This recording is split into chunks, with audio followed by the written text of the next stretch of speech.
MGR TV நேயர்களுக்கு அன்பு வணக்கம். இன்று நம்மோடு வன்னியர் கூட்டமைப்பு மற்றும் அனைத்திந்திய பாட்டாளி முன்னேற்ற கட்சியினுடைய நிறுவன தலைவர் திரு ராமமூர்த்தி இணைந்திருக்கிறார். வாருங்கள் அவரோடு பேசுவோம். சார் வணக்கம்.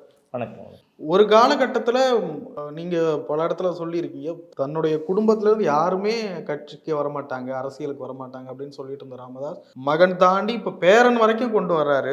ஒரு வழியா குடும்ப கட்சி என்ற லெவலுக்கு கொண்டு வந்துட்டதா சொல்றாங்க. என்ன காரணம்? இல்லைங்க, குடும்ப கட்சியில் இது என்ன கழுது தெரிஞ்சு கட்டரும்பான மாதிரி ஒன்றுமே இல்லாமல் போச்சு. இருக்கிற துட்டு இருக்குது சார், பணம் இருக்குது. அந்த பணத்தை பாதுகாக்கிறதுக்காக சும்மா ஒரு பேருக்கு ஒரு கட்சி. சரி, நீங்கள் இதை பார்த்தீங்கன்னா அப்படி கட்சி வளர்க்கணும், மேலே வரணும், வேறு வேறு வேலைகளை செய்யணும், எல்லாரும் அரவணைச்சு போகணும். சரி, நீங்கள் சொல்கிற எப்போ பார்த்தாலும் தகராறு பண்ணுற, யார் கூட தகராறு பண்ணுற?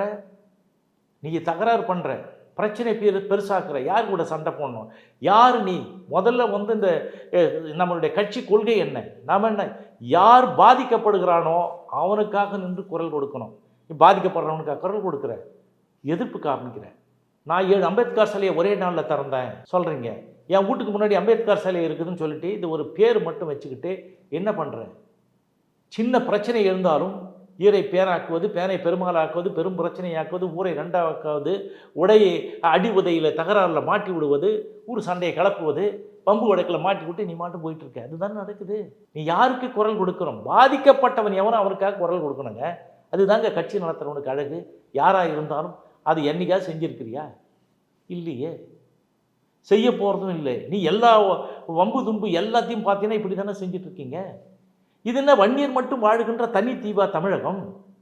எல்லாருக்குமானது தானே, எல்லாருக்குமான நல்லிணக்கம் தானே. நாங்களாம் இருக்கும்போது சகோதர சமுதாயத்தோடு ஒன்றிணைந்து தானே எல்லா மாநாடுகள் போட்டோம். வன்னியர் வண்ணார் மாநாடு, வன்னியர் வேட்டுக்கவுண்டர் மாநாடு, அந்நிய கவுண்டர், இந்த மாதிரி தானே எல்லாரும் கூட போட்டோம். சரிங்களா? பறையர் பள்ளி மாநாடு, இதெல்லாம் மாநாடு நடந்தது தானே, நாங்கள் தானே பண்ணோம், நாம் தானே பண்ணோம். அப்படி எப்படி நீ இது மாதிரி பண்ணலாம்?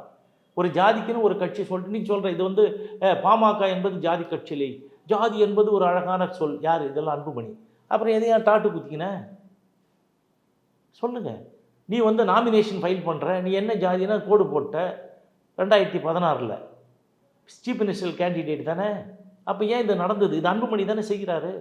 ஸோ இந்த மாதிரி அவங்க இந்த தோல்வி அடைந்துட்டா உடனே ஜாதியை தூக்கின்னு அதை வச்சுன்னு சண்டை போடுவாங்க. மற்ற நேரத்தில் அவங்க வேலையை பார்த்துட்டு துண்டு பார்க்குற வேலையை பார்ப்பாங்க. தன்மானம் சொல்லுவாங்க. தனக்கு என்ன வருமானம் வருதுன்றது தான் அவங்க பார்ப்பாங்க. 2026 கூட்டணி ஆட்சி அமைப்போம் அப்படின்றாரு. அந்த யாரு? அன்புமணி ராமதாஸ் சொல்றாரு. அந்த பொதுக்குழுவில் பேசுகிறாரா? தீர்மானமா பேசுகிறாரு. கூட்டணி ஆட்சி அமைப்போம், அது எல்லாரும் சொல்லிட்டு போக வேண்டியதானே. நாங்கள் கூட்டணி ஆட்சி அமைப்போம்னா ஏற்கனவே கூட்டணி ஆட்சி அமைப்போம்னு விஜய் சொல்கிறாரு. இப்போ கூட்டணி ஆட்சி அமைப்போம்னு சொல்கிறவங்க யாருங்க? 2 பேர். ஒன்று விஜய், இன்னொன்று அன்புமணி. இவங்க ஒன்றும் இல்லாத கட்சிக்கு என்ன அவர் எப்படி முட்டு கொடுப்பாரு? இதுதான் ஒன்றும் காணாமல் போயிட்டு இருக்குது. ஐயோ பாவம் பாமக, பரிதாப நிலையில் பாமக, காணாமல் போகும் பாமக. இது ஒன்றுமே இல்லாமல் கட்சி அங்கீகாரமே போயிடுது சார். ஒன்றுமே இல்லையே. அவங்க என்ன போய் கூட்டணியில் போய் கட்டி என்ன பண்ண போகிறாங்க? கூட்டணியில் சேர்ப்பாங்களா? ஒன்று இது எந்த தளத்தில் சார் டாக்டர் ராமதாஸ் அவர்களுடைய அந்த திசை மாறுது? ஒரு கட்டத்தில் சொன்னாங்க, ஒரு காலத்தில் அந்த கொள்கைக்காக நின்றார், சமூக நீதிக்காக நின்றார், தமிழ் குடிதாங்கி விருது வாங்கினார், திருமாவளவனோட. தமிழ் குடிதாங்கி விருதுன்னா என்ன தெரியுங்களா? தமிழ் குடிதாங்கி எங்கே இருக்குதுன்னு தெரியும். தமிழ் குடிதாங்கி இவர் என்ன போய் பணத்தை தூக்குனார? இவர் தூக்குனதான் சொல்றாரு. யார் சொல்றாரு? அது தவறு. அவர் 92 நம்ம இவர் திரும்ப இதில் இருந்தார், மதுரையில் இருந்தார். இவங்களுக்கு தெரியாது. அவங்க தூக்கவில்லை. போனவுடனே போலீஸ்காரங்க தான் தூக்கி போய் அடக்கம் பண்ணுறாங்க. தொடக்கூட அந்த ஒரு டிஸ்கிரிமினேஷனை உடைச்சாருல்ல. டிஸ்கிரிமினேஷன்லாம் இல்லை, பிரச்சனையே ஆக்கிட்டு வந்தார். இவனுங்களுக்காவது ஒன்று நியாயமாக இருக்கணும், யாருக்கும் இல்லை. 2 பேருக்கு சண்டையை மூட்டி விட்டு வந்துட்டார், அவ்வளோதானே. அப்புறம் என்ன? அது ஒன்று தமிழ் கொடுத்தாங்க. நான் கூட அடிக்கடி பேட்டிகளாக சொல்லிப்பேன். அவர்கள் ஒரு சின்ன தவறு செஞ்சிட்டாரு, இது அவர் பாடியும் தூக்கலை, அதை பற்றி ஒன்றுமே இல்லை. நீங்கள் அங்கே இருக்கிற அந்த ஊர்லேயே கூட போய் கேட்டு பாருங்களேன். உங்களுக்கு பக்கம் தானே அது, ஒன்றும் பிரச்சனை இல்லை, கேட்டு பாருங்க. கிடையாது, போகவே இல்லை. அரசு இதில் ரெக்கார்டில் கிடையாது. எனக்கு தெரியும், நான்லாம் இருக்கணும்ல, நான் அந்த ஊருக்கு தான் போகிறவன் தானே. இந்த மாதிரி நிறைய இதுக்கு செய்யாமலே செய்து விட்டு தான் செய்தது போல் நடிக்கிறது இவங்க கில்லாடிகள், ஜெகஜாலா கில்லாடிகள். ஆமாம், அது ஏமாற்று பேர் வழி தானே. ராமதாஸ் எந்த எக்ஸ்ட்ரீம் எண்டுக்கும் போய் சொல்லுவார். பொய் தானே அவர் சொல்லிட்டு இருக்காரு. ஆனால் அவர் பேர் சத்தியசீலர். ஏன்னா சத்தியம் பண்ணுவார், நான் எதுக்கும் வரமாட்டேன், இதுக்கு போக மாட்டேன், அதுக்கு போன சத்தியம் ஒன்றா, எங்கள் அம்மா மேலே சத்தியம் சொல்லுவார். ஒன்றுத்துக்கும் வரலையே சார், செய்யலையே. அப்படி செஞ்சு தான் சொல்லுங்கள். எதுக்கு பண்ணார்? இடஒதுக்கீடு முஸ்லீம்களுக்கு நான் தான் வாங்கி கொடுத்தேன், இவரை வாங்கி கொடுத்தாரு.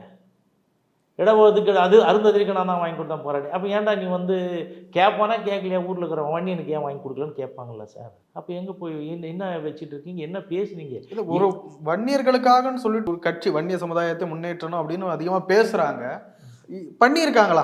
கட்சிக்குள்ள இருக்கிற இளைஞர்களையாவது முன்னுக்கு கொண்டு வந்திருக்காங்க? இல்லை, எல்லாம் தான் பம்பு வழக்கில் மாட்டிட்டு அந்த கோர்ட்டுக்கும் கேஸுக்கும் தானே போயிட்டு இருக்காங்க. அதில் எங்கே சார் இல்லை, இன்னமும் அந்த மாதிரி இது பண்ணுறாங்க. இன்னும் அதுதான் இளைஞர்கள் வந்து படித்தவங்கள விவரமானவங்களும் தெரிஞ்சுக்கணும், உண்மையை தெரிஞ்சுக்கணும். நான் அதுதானே கேட்குறேன், வேண்டுகோளாக வைக்கிறேன். நீ யாரும் வேலைக்கு போக வேணாம். வேலைக்குன்னா கட்சி வேலைக்கு போக வேணாம்.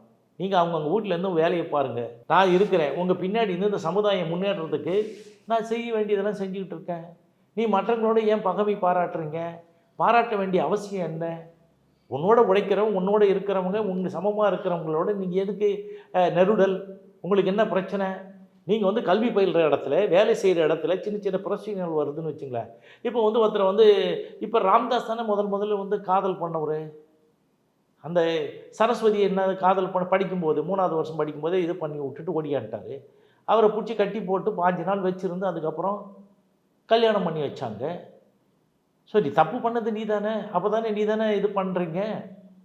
சரி, இல்லை இது எல்லோரும் ஊருக்கே தெரியுமே. கீழ்சூரி போய் கேட்டு அந்த நல்லாமூரில் போய் கேளுங்க என்ன நடந்தது. அந்த ரைஸ் மில்லுக்கிட்ட இருக்கிற லேம்ப் போஸ்ட்டு அந்த காலத்தில் அதில் தான் கட்டி போட்டு வச்சுருந்தாங்க 15 நாளுக்கு. அப்போல்லாம் அதெல்லாம் அதிகம், அது மாதிரிலாம் நடந்தது. ஸோ அவர் வந்து இந்த சமுதாயமோ மற்றவங்களும் நல்லா இருக்கணும்லாம் இல்லை. சரி, நீங்கள் வந்து தமிழ் சமுதாயம் கூட சங்கங்கள்னு வச்சிங்க எல்லாரையும் ஒரு இதில். அதில் வந்து ஏன் வந்து அந்தனரை சேர்த்துக்கினீங்க, எல்லாம் சேர்த்துக்கிட்டீங்க. 2 சமுதாயத்தை மட்டும் சேர்க்கலை. எது? எஸ்சி கிடையாது, எஸ்டி கிடையாது. எஸ்சின்னா ஒரு இதுவாது 76 ஜாதிகளுடைய தொகுப்பு அது. அதில் யாருமே கிடையாது, சேர்க்கலை. அதே மாதிரி எஸ்டி 37 ஜாதி இது, அதுக்கும் சேர்க்கலை. அந்தனர்லேருந்து எல்லாம் நாங்களும் தான் அமைப்பு நடத்துகிறோம். எல்லாரையும் அந்தனர் வந்து ஆதி திராவிடர்கள் எல்லாருக்கும் சேர்த்து ஒட்டுமொத்த தமிழ் சமூகங்களுக்கான அமைப்பு நடத்தி இந்த மாதிரி பிரச்சனைகள் வரும்போது நம்ம அணுகி தீர்த்திருக்கிறோம். எவ்வளோ இடத்துல பிரச்சனைகளுக்கு நாங்கள் முன்னிருந்து நடத்தியிருக்கிறோம். சரி, இப்போ வந்து சோனாம்பேடுன்னு சொன்னேன். எங்கள் ஊரில் அந்த காலத்தில் ஆதி திராவிடர்கள் வந்து காவல்துறை மன்றங்களாம் ரொம்ப தாக்கப்பட்டு ரொம்ப அநியாயம் பண்ணிட்டாங்க. அன்றைக்கி குரல் கொடுத்து அதெல்லாம் இளைய பெருமாள் இருந்த காலம். அப்போல்லாம் வந்து திருமாலாம் இங்கே இல்லை. நான் தானேங்க உங்களுக்காக போராடினேன். காவல் நிலையத்தை முற்றுகையிட்டு அவங்களுக்காக இது பண்ணேன். அந்த காலனியில் எல்லாருமே எனக்கு வந்து எனக்குங்களுக்காக குரல் கொடுக்குறீங்க அப்படின்னு சொல்லிட்டு மாலை மரியாதைலாம் பண்ணி அவ்வளோ பேர் பண்ணாங்களே, கூட்டம் போட்டனே, எல்லாம் செஞ்சனே, கண்டம் பண்ணனே. அப்போ வந்து நாங்கள் வந்து கரெக்டாக இருந்தவனாங்க யாரும் இல்லையே. இந்த பழைய காலத்து பெருங்காயம் டப்பா இருக்குதுன்னு சொல்லிட்டு உருட்டிக்கினுங்கிறாங்க. அங்கே ஒன்றும் இல்லை, எல்லாம் வெளியாகிடுச்சு. செகண்ட் லீடர்ஸ் இல்லை, ஒன்றும் இல்லை. காலத்தில் தலித் ஒருத்தரை மத்திய அமைச்சர் ஆக்குனது ராமதாஸ் இல்லைங்க. அது தலித்தை வந்து மத்திய அமைச்சராக எப்படி பண்ணாங்க? ஏங்க நான் தான் எல்லாத்தையும் பண்ணேன், கட்சி துவக்கி வச்சேன். இங்கே இந்த நாட்டு முத்து நாயக்கன் தெரு. அப்போ வந்து நம்ம கட்சி எப்படி இருக்கணும் பேசும்போது நாம் வந்து என்ன பண்ணோம், நம்ம பெருத்த சமுதாயமாக இருக்கிறவங்க தான் பொதுச் செயலாளர் வரணும். அப்போ வந்து யார் பெருத்த சமுதாயம், நமக்கு அடுத்தது யார் சார்? எஸ்சி தான் பறையர். அதனால் அவரை வந்து நம்ம பண்ணணும். அடுத்தது திமுகவில் மைனாரிட்டி மாதிரி சாதிக் பாட்ஷா இருந்தார். அப்போ சாதிக் பாட்ஷா மாதிரி ஒரு ஆள் வேணும் அப்படின்னு நாங்கள் தான் பண்ணோம். எங்கள் இது இருக்குது இல்லைங்களா, தேனாம்பேட்டை, அங்கே இந்த ஆட்டோ ஓட்டுநர் தான் அனிபா. அவர் நாங்கள் தான் பேசி கூட்டின்னு போய் நான் தான் அவர் வச்சு ஒரே நாளில் மேடையில் அவர் வந்து பொருளாளர். இவர் வந்து தலித் வாய்ஸ்னு ஒரு பத்திரிக்கை நடத்திருந்தாங்க. அது வந்து வீட்டி ராஜசேகர் ஷெட்டி அப்படின்னு சொல்லிட்டு கர்நாடகா தான் ஒரு சீஃபு. இவர் வந்து தமிழ் பிரிவுக்கு தமிழ்நாட்டுக்கு வந்து எடிட்டர் மாதிரி எந்த செய்தி பண்ண ஒரு தலித் எழுமலை எங்கள் ஊருக்கு பக்கத்தில் ஊர். ஸோ அவர் வந்து அவர் ஓட்டேரி சுடுகாட்டில் தான் இருந்தார். அவரை போய் நாங்கள் பார்த்து, அவர் போஸ்ட் ஆஃபீஸில் வந்து ரிட்டையர்ட் ஆன பிறகு அங்கே வேலை பார்த்துட்டு இருந்தார். அவரை கூப்பிட்டு வந்ததுன்னு நாங்கள் பண்ணோம். பெரியனா முதல்ல இதுவாக்குறதுக்கு அதுவா? அப்போ நின்னாங்க, ஜெயிச்சதுக்கு ஒரே ஒரு வாய்ப்பு கிடைக்கும் போது கொடுத்தாங்க, தப்பு இல்லை. நீங்கள் கொடுத்தீங்க, நாங்கள் தானே கொடுத்தோம். அதுக்கப்புறம் என்ன நடந்தது தெரியுமா? அன்புமணியாக அந்த விஷ்ணு பிரசாதம் போயிட்டு அவர் கேபினுக்கு முன்னாடி ஒரு கேபின் போட்டு வர்றதெல்லாம் ஃபைல் யாரும் பார்க்க வரதில்லை, இவங்களே துட்டு வாங்கிக்கின்னு அமகலம் பண்ணாங்க தெரியும். அவர் கடைசி காலத்தில் என்ன நடந்தது, எழில் கரோலின் அவங்களுடைய பொண்ணு என்ன பண்ணுச்சு, கருமாதி பத்திரிக்கை அடிச்சது ராமதாஸுக்கு. எங்கள் குடும்பத்தையே கெடுத்து குட்டிச்சு வரைக்கு அநியாயம் பண்ணான். உயிரோடு இருக்கும்போதே ராமதாஸுக்கு கருமாதி பத்திரிக்கை அடித்து ஓட்டேரி சுடுகாட்டில் காரியம் பண்ணிச்சு. அப்படின்னா இது என்ன, இதெல்லாம் யாருக்கா தெரியுமா? இவர் பொன்னுசாமி என்ன பண்ணார், எப்போ ஆளை விட்டா போதும், என் எஞ்சிய காலத்தில் எனக்கு கொஞ்சம் நான் வாத்தியார் ஏதாவது எழுதி புத்தகம் எழுதியாவது பொழைச்சிக்கிறேன்னு சொல்லிட்டு துண்டக்கான துணிகான்னு ஓடிட்டார். இவங்க 2 பேரும் அதிமுக தான் ஐக்கியமானாங்க கடைசியில்.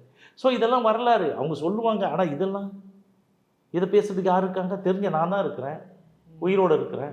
உண்மையாக அந்த சாதி உணர்வு அதையெல்லாம் ரொம்ப தூண்டி சார் ஜாதியாவது உணர்வாது அதெல்லாம் இல்லை சார். ஏதாவது 2 பேர் சண்டை போட்டுக்கினா போதும், நமக்கு வருமானம் வந்தால் என்ன வேணாலும் செய்வார், யார் யார்கிட்ட வேணாலும் பேசுவார்.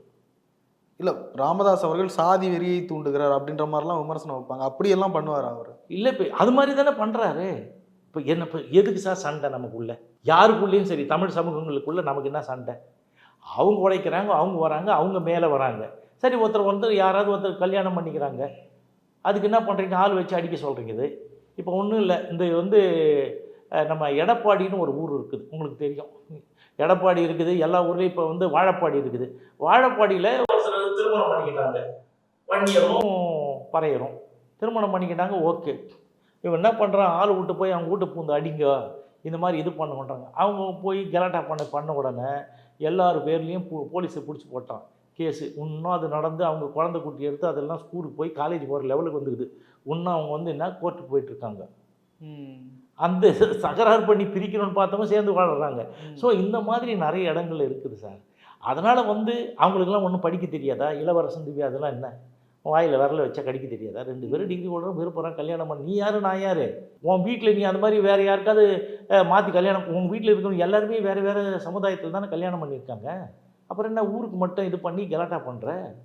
எழிலன்னு ஒருத்தர் கடைசி தம்பி, அவர் யாரை கல்யாணம் பண்ணார்? சீனி கவுண்டர்னு ஒருத்தர் இருந்தார், அவர் யாரை கல்யாணம் பண்ணார்? எல்லாம் வேறு வேறு இது தானே கல்யாணம் பண்ணிக்கிறாங்க. புரியுதுங்களா? ஸோ அவங்களுக்கு ஒரு நியாயம், மற்றவங்களுக்கு ஒரு நியாயம். இதில் அரசியல் ஆதாயத்துக்காகவும் இவர் தான் அந்த பீப்புள் கான்ஸ்டபிள் மாதிரி, மக்கள் காவலர் சொல்கிற மாதிரி இவர் இனக்காவலர்னு சும்மா சொல்லிட்டு ஏமாற்றிக்கிட்டு இந்த இனத்துக்கு துரோகம் செஞ்சிட்ருக்காங்க. அன்புமணி என்ன சொல்கிறது? அவர் அன்புமணி நம்பி வந்தாங்க, இவர் வந்தால் எதாவது பண்ணுவார். அவர் நம்பிக்கை துரோகம் செய்கிறார். இந்த சமுதாயத்துக்கு யாரும் செய்யலை. இப்போ செத்து போன அந்த தியாகிகளுக்கெல்லாம் என்ன சொன்னார் அன்புமணி? அமைச்சரான உடனே நான் எல்லாருக்கும் கான்கிரீட் வீடு கட்டி தருவேன் முதல் வருஷம், 2வது வருஷம் ஆளுக்கு 2 ஏக்கர் நிலம் வாங்கி தருவேன், 3வது வருஷம் என்னென்னா அதுக்கு முன்னாடியே அந்த குழந்தைங்களெல்லாம் படிக்க வச்சு அவங்களுக்கு அரசு வேலை வாங்கி தருவேன், அதுக்கப்புறம் சின்ன நிறுவனம் மாதிரி அவங்களுக்கு நிறுவி அவங்களுக்கு நான் வருமானத்துக்கு வாழ்வாதாரத்துக்கு ஏற்பாடுலாம் சொன்ன ஒன்றுமே பண்ணலையே. இது வரலாம் முடிஞ்சுது. அவர் எப்போ அந்த செம்மரக்கட்டையில் இதெல்லாம் அடிபட்டாங்க இல்லையா, ஆந்திராவில், அவங்களுக்கெல்லாம் கூட போய் சொன்னார், நான் இருக்கிறேன், நான் பார்த்துக்கிறேன். ஒன்றும் யாருக்கும் ஒன்றும் பண்ணலையே. சரி, நீ பண்ணுவேன், என்ன பண்ணியிருக்கிற தெரியுமா? இப்போ வண்டலூர் போயிட்டு, வண்டலூரில் மிருகங்கள் தத்து எடுப்பாங்க. அது வசதி படைத்தவனுங்க, மற்றவங்க எல்லாரும் தத்து எடுப்பாங்க. சினிமாக்காரங்க, மற்றவங்கள இது என்ன சொல்கிறது, ஃபிலந்த்ரபிஸ்ட்டு, மற்ற சோஷியல் ஆக்டிவிஸ்ட்லாம் இது மாதிரி அவங்களுக்கு தத்து எடுத்து அது வாழ்நாள் ஃபுல்லாக அதுக்கு சாப்பாடெல்லாம் நீ தத்து எடுத்த சிறுத்தை புளியை தத்து எடுத்து அதுக்கு வாழ்நாள் ஃபுல்லாக எல்லாத்தையும் மரம் கட்டினேன். இந்த செத்து போனவனுக்கு செய்யல இல்லை, நீ செய்ய, யார் போனாலும் செய்யணும், தப்பு கிடையாது. இந்த மாதிரி சேட்டை பண்ணிகிட்ருக்க. இப்போ யாராவது செஞ்சதெல்லாம் நான் தான் செஞ்சேன்னுவேன். 108 நீங்கள் செஞ்சதா? 108 ராஜசேகர ரெட்டி, ஆந்திரா சீஃப் மினிஸ்டர். அவர் அமெரிக்கா போகிறாரு, அவர் உடல்நிலை பாதிக்கப்படுது, அதுக்குள்ளே அவர் கொண்டு போய் ஹாஸ்பிட்டலில் சேர்க்குறாங்க அமெரிக்காவில். இப்போ சொல்கிறேன், கொஞ்சம் லேட்டாக இருந்தால் அவர் இறந்துட்டுருப்பார். இப்போ இங்கே சினிமாவில் சொல்கிற மாதிரி அங்கேயும் சொல்கிறாங்க, உனக்கு ஹார்ட் அட்டாக் வந்துட்டுருக்கோம், இது மைல்டு, இது கொண்டு வந்துட்டீங்க சீக்கிரம் அப்படின்னு ஒன்று அதனுடைய முக்கியத்துவம் அவருக்கு உணர்றாரு. ஸோ இது மாதிரி அந்த மாதிரி டைமில் நம்ம பண்ணணும்னு. அதுக்கடுத்து என்ன நடக்குது, இங்கே வந்த உடனே அங்கே ரிசர்ச் இன்ஸ்டியூட் அப்படின்னு ஒரு இது இருக்குது. அந்த சத்தியம் கம்ப்யூட்டர்ஸ் இருக்குல்ல, அவன் தனியாரில் என்ஜிஓ, அவன் என்ன பண்ணுறான், தனியாகவே அவனுடைய வருமானத்தில் இந்த மாதிரி பாதிக்கப்பட்டவங்களுக்கு ஃபோன் பண்ண ஆம்புலன்ஸ், இந்த ஆம்புலன்ஸ் இவரோட பேசி இதை நீங்கள் செய்யலாம் அந்த ஆந்திராவில்னு சொல்லிட்டு அவர் செய்கிறாங்க. அவர் தான் இதை கேள்விப்பட்டு தான் சோனியா காந்தி என்ன பண்ணுறாங்க, அவங்க இதில் மன்மோகன் சிங் யூபிஐ சேர்மன் ஒன்றா இருக்கும்போது அவங்க தான் பண்ணுறாங்க. இது ஃபீசிபிலிட்டிஸ் இருக்கான்னு கேட்குறாங்க. இது ஃபீசிபிலிட்டிஸ் இருக்குது, பண்ணலான்னு சொன்ன உடனே தான் எல்லோரும் பண்ணுறாங்க. ஸோ அப்போ என்ன ஆகுது, அது இந்தியா முழுக்க முதல்ல கொண்டு 108 அங்கே ஓடுனது. அப்புறம் கலைஞரோட கொண்டு வந்தார். இதுக்கப்புறம் தான் அங்கே இவர் சுகாதாரத்துறை அமைச்சராக இருக்கும்போது வந்தது. இப்படி தான் 108 வந்தது. இப்போ 108 நான் தான் கொண்டு வந்தேன். இந்த மாதிரி நிறைய இருக்குது, கான்ட்ரவர்ஷியலாக இருக்குது, ஒன்றுமே கிடையாது. நீ காக்காவுக்கார பணம் பண்ண ஒன்று கதையா, இப்படி ஒரு திட்டத்தை கொண்டு உடனே செயல்படுத்தி எல்லாம் கொண்டு வந்துடுவாரா? அவ்வளோ பெரிய அறிவாளியா? இப்போ இடஒதுக்கீட்டில் 5% கேட்குற ஆள்னா நீ என்ன மாதிரி ஆள்? எவ்வளோ பெரிய மக்கு தெரியாமல் பேசுகிறல்ல. நிர்வாக கோயில் சார் எப்படி போகுதுன்னு நினைக்கிறீங்க பாட்டாளி மக்கள் கட்சியினுடைய எதிர்காலம்? அழிவை நோக்கி போகுது. அது இருக்காதுங்க கொஞ்ச நாளைக்கு. இது எப்படி இருக்குன்னு சொல்லுங்க. 2 பேரும் போயிட்டு அப்புறம் இருக்கிற வர்றவங்களாம் என்ன பண்ணுவான்? இவன் அவனை பார்ப்பானா, இவங்கள பார்ப்பாங்களா? அதுக்கப்புறம் 3வது ஆளை பார்ப்பாங்களா? எப்போ போதுண்டா சாமி, பட்டது போதும். அவங்க வந்து உணர்ந்து, உண்மையை உணர்ந்து ஓய்வு எடுக்க போகிறது நல்லது. இந்த கட்சிக்கு வேலை செய்ய வேணாம், ஒன்றும் வேணாம். அவங்களுக்கு இயற்கை கிடைக்க வேண்டியது கிடைக்கும். நான் எல்லாத்தையும் பண்ணி வச்சிருக்கிறேன், பண்ணி கொடுத்துருவேன். என்கிட்டயும் நீங்கள் வரவேணாம். நான் கூப்பிட்டோன்னா என் பின்னாடியும் வரவேணாம். இந்த சமுதாயத்தின் பின்னாடி இருந்து நியாயத்தை சொல்லி நம்ம வந்து எல்லார்கிட்டையும் வாங்கி கொடுக்கணும். நிறைய விஷயங்களை பகிர்ந்து ரொம்ப நன்றி சார். நன்றி.